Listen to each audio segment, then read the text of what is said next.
Well, we're back to this shit.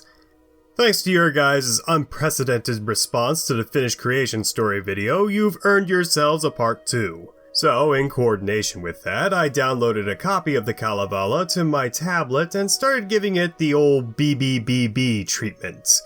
So expect further videos in the future based on further runes or chapters to anyone who isn't kidding themselves. If you'd like to learn more about the Kalevala with a brief overview of why it's Finnish mythology in its most bastardized variation, check out the creation story linked down below or in that obnoxious little information card which will be popping up in the right hand corner right about now. I'd also recommend you watch it anyway before proceeding with today's video, as it covers the basics of the creation story, and also we're going to be picking up right where that video left off chronologically, as little as that actually means concerning Rune 2. So we start off with our new POV character, Väinämöinen, raising himself up onto the shores of the island, which is the primordial earth, which has just finished being stepped on by Mommy. No, that is not a sexual euphemism. His mother literally formed the earth with the soles of her feet. However, she evidently didn't do a very good job in this particular area, as despite the earlier chapter explicitly stating that the fields and forest were created prior to Väinämöinen even being born,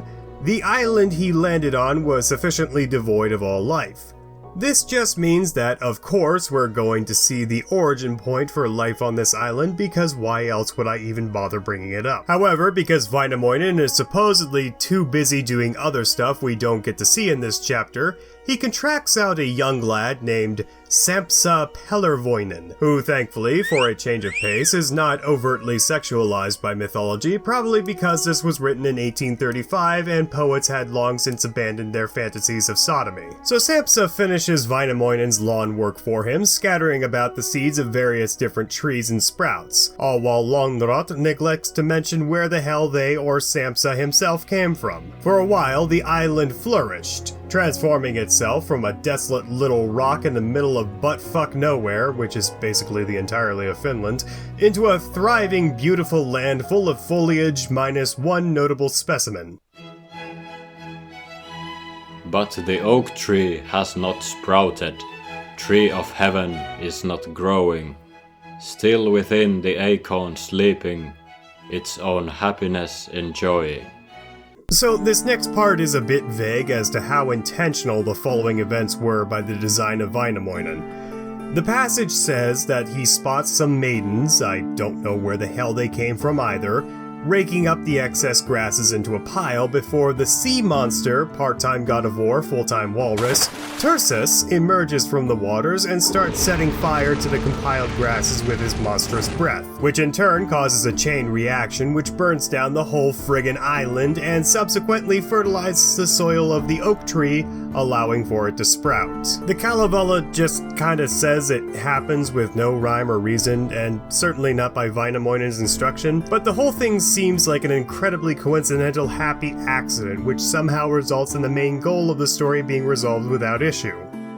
Seems like J.J. Abrams read this shit too. In any case, the ash from the other plant life being exterminated worked out a bit too well, as the sacred oak tree grew so large that its branches began to block out the sun, meaning that none of the other trees could grow back and the oak was basically being a massive weed. So how does Finland go from being a desolate wasteland save a single big-ass axis mundi to being covered in 75% forest? Oh, of course, how could I forget that half of Finland's total population of 9 are ethnically Ewok? Well, needless to say, Väinämöinen doesn't do shits. Hasn't this entire book yet. So, like most manlets in their late 20s, he asks his mother to do something about it for him, praying on the coast of the island for Ilmatar to send a hero who can slay the mighty, completely stationary tree. Barely remembering she has a son on account of her busying herself with statistically stomping on ducks' nests, Ilmatar sends a pygmy in copper armor to see what it is Väinämöinen is so cranky about. It's then that our passive protagonist is greeted by a humorous sight which wouldn't be out of place in Shintoism, a little man who Väinämöinen himself describes as very like a man thou lookest, hast the bearing of a hero, though the length of a man's first finger, scarce as tall as hoof of reindeer. And yet he's also described as wielding a massive axe with a handle as long as a woman's arm.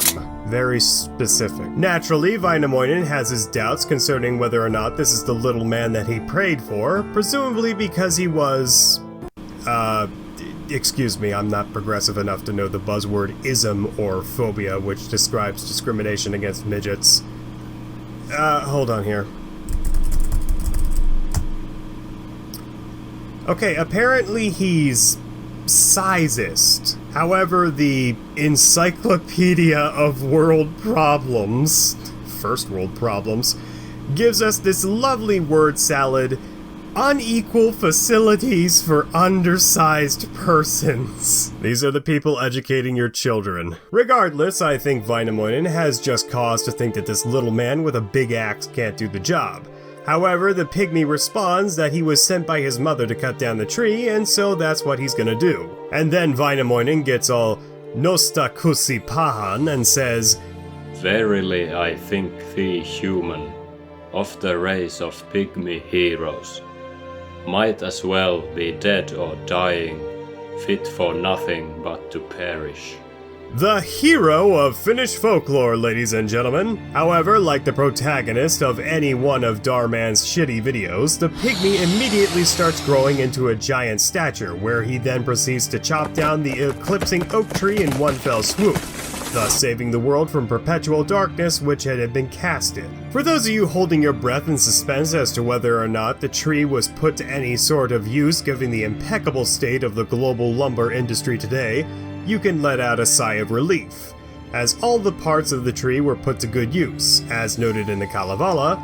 Eastward far the trunk extending, far to westward flew the treetops. To the south the leaves were scattered, to the north its 100 branches. Whosoever a branch has taken, has obtained eternal welfare. No, that's when you cross the border illegally. Who secures a treetop? He had gained the master magic. Who the foliage has gathered, has delight that never ceases. Given the fact that Wainamoinen was a wizard and Finland is the happiest country on Earth per capita, somehow, I guess the BSMPD tree really does work. Though given how much of a dick Wainamoinen has been up to this point, I feel he deserves a different kind of tree. Hey, what's up? You're another giving tree? I just want to get... Ow! Why are you taking out my pants? I need my... Did I say giving tree? I meant raping tree. But I'm sure he'll give you something, like a big, thick, stick up your fat ass.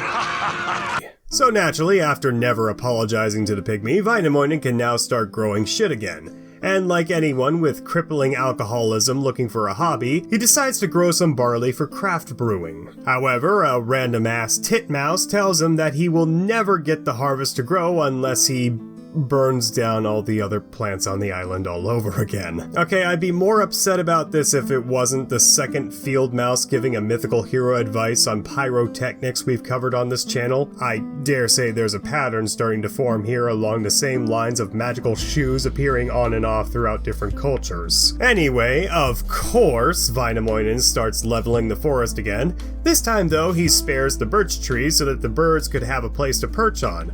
And I guess they are so appreciative that they set fire to the land for him, all so that Wainamoinen could get drunk.